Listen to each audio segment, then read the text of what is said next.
I'm certainly glad we can be warm together on the first snowy day. They're talking about 18 inches, but I think the meteorologists are drama queens, frankly. But who knows? It's always cozy. It was a surprise when Terry emailed me asking if I would come and do a Dharma talk.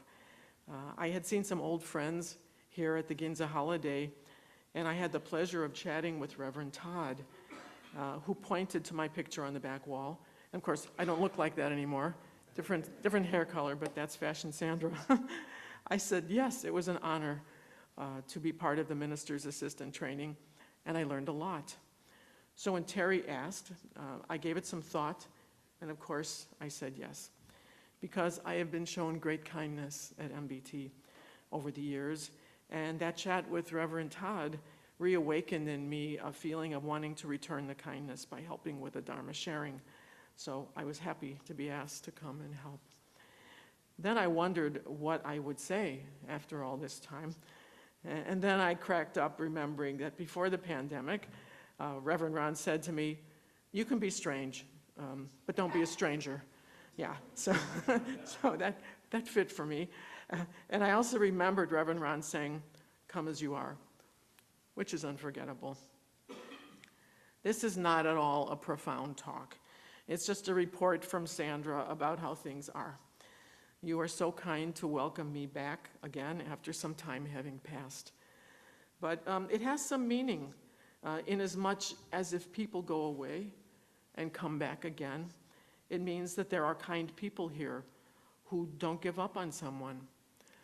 MBT continues to keep out the welcome mat so that even if you are strange, you know you don't have to be a stranger.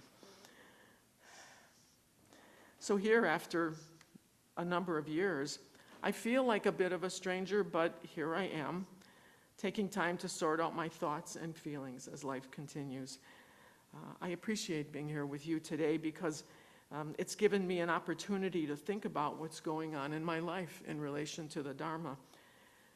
For 7 years, I was busy on Sundays and many days of the week taking care of twin babies and then twin toddlers and now twin first graders who don't need as much babysitting anymore. So now I have 5 grandkids with twins in Chicago and 3 in Honolulu.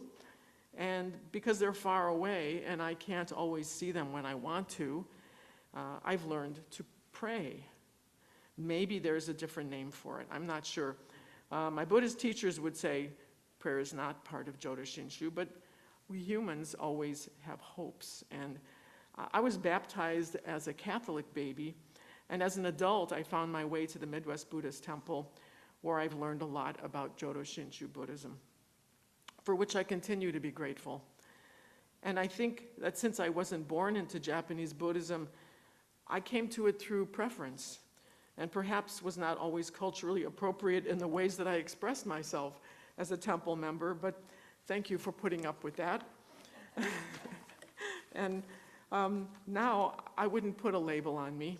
Like everybody, I have learned from everything in my life experience to be the person I am now.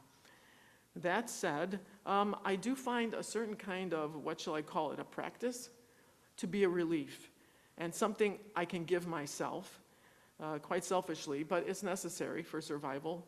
While I just put it out there and I look at my grandchildren's pictures and maybe pray, I speak to their pictures and I say that I hope this will be a good day for them at school, that I hope they will enjoy their friends and have a teacher or two that they like.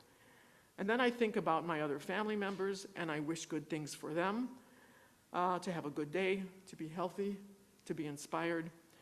Maybe this is not religious practice, but just my way of coping with the changes of life. But I remember one of our Buddhist teachers saying that life itself will enlighten us. That if the rose doesn't know it's a rose, and if a rose by any other name would smell as sweet, then maybe sending out loving, hopeful thoughts doesn't need a name or a label. Maybe it's just the label that gets in the way. Namo Amida Butsu. Yeah. The infinite wisdom and compassion are always here for my grandkids and for everyone. My morning practice is also about me reminding myself of that, how fortunate I am to remember to do it. Remembering to do it matters the most, not what I call it. I miss the kids, so I find a way to turn sadness into loving, hopeful words.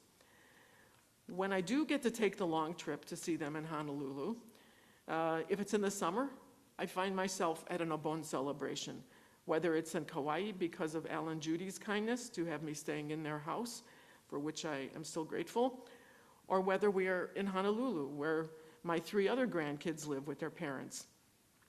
I have been fortunate to find that here and there, Obon festivals are good places to make friends. This summer, we found ourselves in Honolulu in the inner city at the Mo'ili'ili Honganji Mission. They had a big Obon festival, and we arrived to see a crowd of perhaps thousands of folks.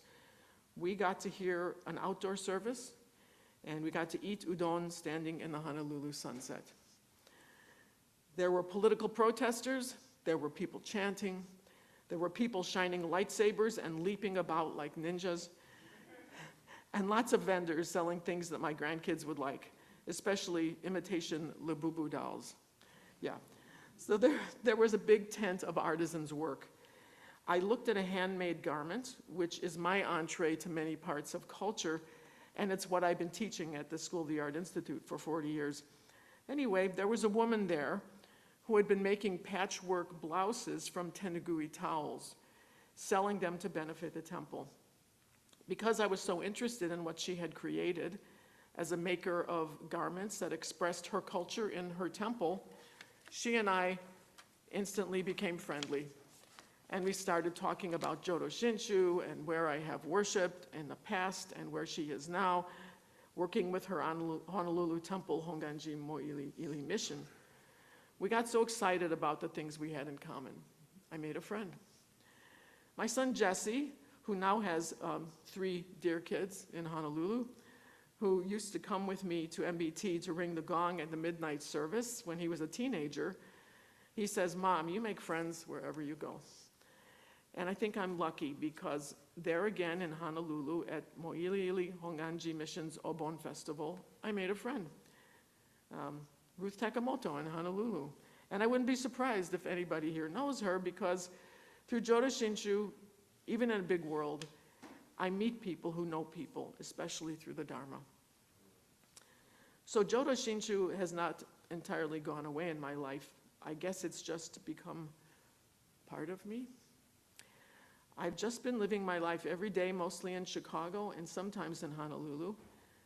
The Nembutsu seems to find me wherever I go. Arigatou gozaimasu. Thank you so much to Midwest Buddhist Temple for teaching me about the infinite wisdom and compassion of life, which is always here for us. Namo Amida Butsu.